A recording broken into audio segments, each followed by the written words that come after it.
Welcome to Your Wealthy Self with me, Regina Martinelli. This show is about money and a whole lot more. And as you know, we focus on you being able to expand your capacity for money, success, abundance, and inner wealth, for you to have what's important to you, both inside and out, so you can feel like a wealthy self. This is about honoring your wholeness in that, and that you are enough, just as you are, to have what's most important to you. And there's so many things that could be important to you, from freedom to success and money without guilt or shame, or even it's just the ease in being unapologetically you, expressing how you are and who you are the way that you want to, or even having more certainty in your sense of purpose and having daily joy or fulfillment within yourself. Whatever it is, whatever is most important to you, whatever makes you feel wealthy both inside and out, here on this show, we see that you can have it. You can create it, and you can create it without struggle. You can do it with ease and with certainty. And today's amazing guest, we're doing a 2-part series because we just have a lot to cover and it's really fun. The last episode, we talked a lot about anxiety and about conditioning. And so like if you're holding a belief that life is hard and that you're dealing with more struggle and pain than you actually need to be, it's a really good episode to start to look at, what am I willing to have tough in my life and what am I not? You know, what is changeable? How do I start doing that? And we even looked at who you are and getting a sense of who you are based on what you loved and what your passions were as a child. So I really recommend you watching that here on this channel, part 1, if you haven't seen it already. And then I'm now excited to dig into another episode with Carolyn Bell, and you can find her at Carolyn Bell, Roar of the Soul. She is a best-selling author, holistic psychotherapist, retreat leader and coach, and a hypnotherapist. So let's dive in with her now. Hello, Carolyn. Welcome to the show. Hi, thank you for having me. This is great.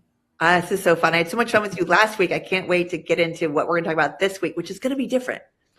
A little bit. Yeah. Okay. Yeah. We're ready. Yeah. Do it. So those of you who have heard the words nervous system used, how do you describe it so it's useful and how it gets out of whack? Because, you know, we were talking earlier before the show and you're like, it's such a buzzword and sometimes people don't really know what that means.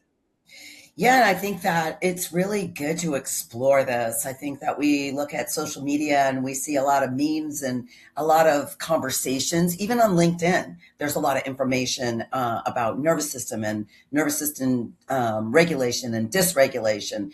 And really, what does that mean? And, you know, last week we were talking about anxiety and what does that do to your nervous system? Right. So anxiety really taps into the core of your fight or flight, right? That parasympathetic nervous system, which allows you to just be on guard, right? Or like to snap back at somebody or to run away, isolate, leave, or to please. Oh, I'm going to please everybody, even at the sacrifice of everything that is holy to you.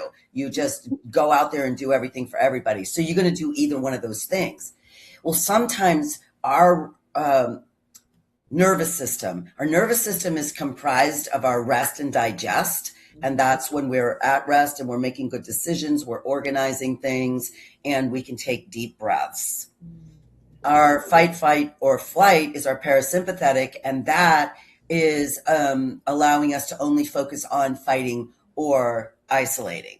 And when we are heightened in that state, we become very hypervigilant. We become overwhelmed a lot of the times. We have black and white thinking. We get angry really quickly. We snap at people. Little things tend to bother us. That's when you know that your nervous system is dysregulated. Right. Does that help? I mean, does that? No, it's great. Yeah. And I appreciate that because a lot of us have a sense of it, but sometimes it's so nice to hear it more structurally spoken about. And a lot of times we are so in this constant, see, that nervous system, that fight or flight was meant to be temporary. It's there for us, like, get away from the wild animals, you know, as a potential prey, not predator, but prey, to run, right? And we now are in this conditioned system, this culture where we're almost constantly in it as if it's our place of motivation. So it can actually have consequences on our physical, emotional, spiritual, energetic bodies. And so there's a place of us not even knowing that we're in it, because it just becomes the standard, the baseline, because it's what has helped us get through the day. So how will people know when their system's dysregulated when they've been operating as if that is the norm? Well, one of the things that is probably key to knowing is your breath, Mm. right? So when we're at rest or digest, our breath actually comes in through our nose and can go all the way down to our diaphragm. Mm. Now, many people in today's society can barely get their breath here. So one of the first things that we want to be able to cultivate is slowing down enough and learning these grounding techniques. And so when you talk about nervous system dysregulation, in order to regulate it, we want to be able to understand our breath.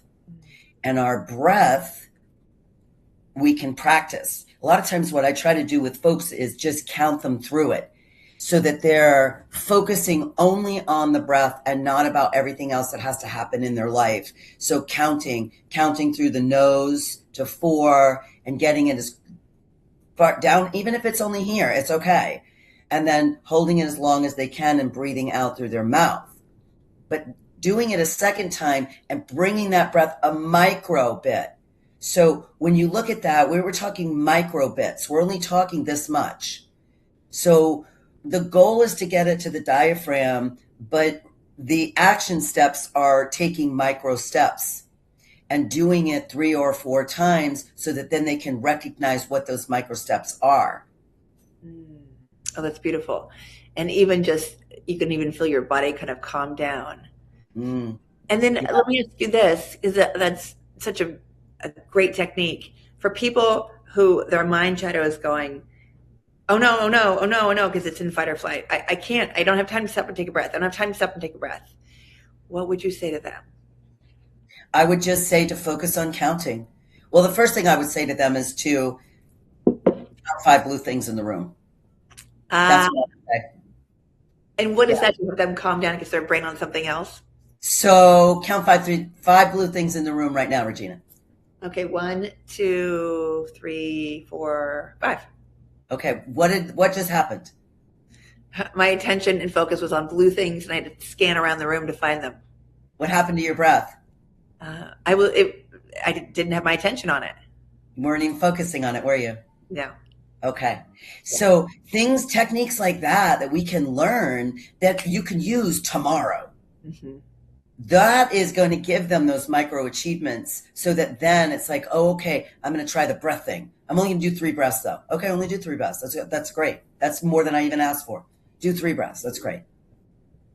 Right, because they're already breathing anyway. Just make them a little longer. That's all. Yeah. That's all. And so the whole point in the counting is the same thing as counting the 5 blue things. Mm. So when we can teach them to count through the nose, so now they're focusing on their nose and the counting. Mm-hmm. They're not focusing on where it's going, but they know they're going to just hold it. And then when they exhale, they're counting 4 breaths out. So when they can do that successfully, then we teach them, okay, the goal really is to have only 4 breaths per minute. So we're going to work up to that goal. So now they have a goal to reach, but there's no time frame. There's 0 time frame. So this way, what happens is that we're teaching them a couple things. A, we're teaching them grounding resources. B, there are things they can use today and recognize micro achievements. And when they recognize micro achievements, we're literally working to rewrite their narrative.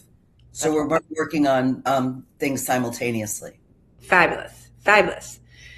And I want to pop over into talking about the roar of the soul. Oh, thank you. Yeah. Thank you. How does bringing in your connection to your soul help shift this or help shift your experience in life when you're caught up in trauma or anxiety? Yeah, one of the things we go back to our first episode where we talk about who am I and what are my heart's desires. And in that episode, we talked about how that golden thread literally goes through from your childhood to your adulthood. And really what happens with your soul is that when you start doing this work, you recognize that golden thread goes further than your childhood. It goes really into your soul. And when you recognize that, the gifts that you have, when you identify who am I, and you look at those gifts and you're like, well, I don't know why I'm good at that. Why am I so good at that? Like, what does that even mean? Well, it has really nothing to do with you because it's a gift. So whatever it is that your higher power is, the universe, the source, God, nature, whatever that is, you recognize that that is something larger than who you are. And that's where those gifts come in. That's where the soul work comes in, because that soul work goes with you throughout the entire soul's being. And each time that we encounter something or add a layer on top of that, that learning, that experience comes. It's about learning and growth, and then it's about experience and curiosity. And the experience and curiosity allows your soul to really shine and the gifts to be brought forth. That's beautiful. And in your experience, what causes this kind of dichotomy in their perception, their thinking about themselves, like almost the disconnection? Well, the disconnection has to do with really that domestication. It really has to do with those external sources of what we all feel that we're supposed to do this or supposed to do that or supposed to be this or be that. Once we do this work and understand from the beginning who we are and what our heart desires, then we begin to understand that it's about surrender. Surrender is where you meet your soul. And letting go of the outcome is really how we continue to remain curious and experience. Right. And you kind of say in that, like in your book, Unshaken, you stay in that place as you go through that because it is hard work. It is a deep dive, and you have to be willing to see the shadows. You have to be willing to see the parts of you that you may have turned away from that are actually there to serve you. Yeah, in the book is really all about surrender. It's all about fighting the good fight that all of us humans fight. The book is my memoir, but it's your memoir. It's everybody's memoir. Because it's the memoir, my memoir doesn't go into such specific detail. The memoir goes into the collective memoir. And what it does is it resonates with a person's struggle and suffering, and how we make meaning from that suffering, even through the significant changes in the physiology of the brain. So when we learn about the physiology of the brain, then we can learn how those changes take place as we begin to open up. And the surrender is about bringing the soul in, and that's where the roar comes. So does the physiological change, does it help us to surrender, or does it have us make it more challenging to surrender? The surrender is about, the surrender comes before the physiological change. The surrender, it's that time when we're laying, like I think there's one passage in the book where I say, oh my God, I was like, face down on my bathroom floor, and the tears were like draining down. I was there all night long, just wishing, that it would stop, it would stop, it would stop. And then there's another point where I was, there was an ocean scene, and I remember it so vividly, where I was on the crest of a wave and I dropped probably 15 or 20 feet, and the ocean just came crashing on top of me, and I really honestly thought I was dead. And I was fighting and I was fighting and I was fighting the water. Imagine that, fighting that water. I'm fighting and fighting, and the current is coming, and the whole thing, right? And all of a sudden I was just like, this is futile. But isn't that life? Yeah. Isn't that life? And then all of a sudden, inside of that futility, there was peace. With the thunder of the ocean and the weight of that water, all of that right there, all of a sudden, the world stopped. Everything stopped. And there was peace. And there was calm. And there was a letting go. Right then, in a split second, boom, my hand touched the sand, right? I'm clawing my way to get a breath. and I get up and I take this breath and I'm looking at the sun and I'm like, going like this, right? And then like 10 minutes later, I'm like, all right, let's do it again. But like, isn't that life? Yeah. Isn't that what we do? Mm-hmm. We literally encounter these big monumental things that happen in our life, right? Or the results, right? And we end up just in despair and in darkness where we just can't move another muscle, another inch, another millimeter. Mm-hmm. And we're right there, right at the darkest, deepest, most devastating point. And what do we as humans do mostly? We surrender. Mm-hmm. It's there. It's in that moment Mm-hmm. that we know that change is possible. Right. And that's different than when we get stuck in that dog paddle and we're just, or treading water and we're trying and trying and trying. We're thinking something's going to change. And then we're stuck in this one loop doing the same thing versus allowing and letting go and trusting. But it can be hard for people to trust if they haven't had that experience before. I found people I work with, they come to me and they're like, I don't know if I can trust myself. I don't know if I can trust a higher source or God or the universe or however they phrase it. So what would you say to someone like that who, or their soul, like they're afraid, like, because I've gotten to this point and it hasn't worked. How do I trust that if I let go now, it's not going to all take me into the undertow and drown me? Yeah. And that's the thing. That's why we have free will. And it's really taking that person back. And that's a lot where some of these techniques work really well. So for example, I think that earlier you mentioned the skills of DBT. DBT is dialectical behavior therapy. One of those techniques in DBT is teaching a person that two things can be true at the same time, walking them through this process that two things can be true at the same time. It's just like, I don't know if you've ever owned a pet, for example, and you just really love that pet, right? But then the pet destroys your living room. You come in. Are you happy? You are not happy at all. In that moment, what are you thinking about that pet? I'm going to kill that pet.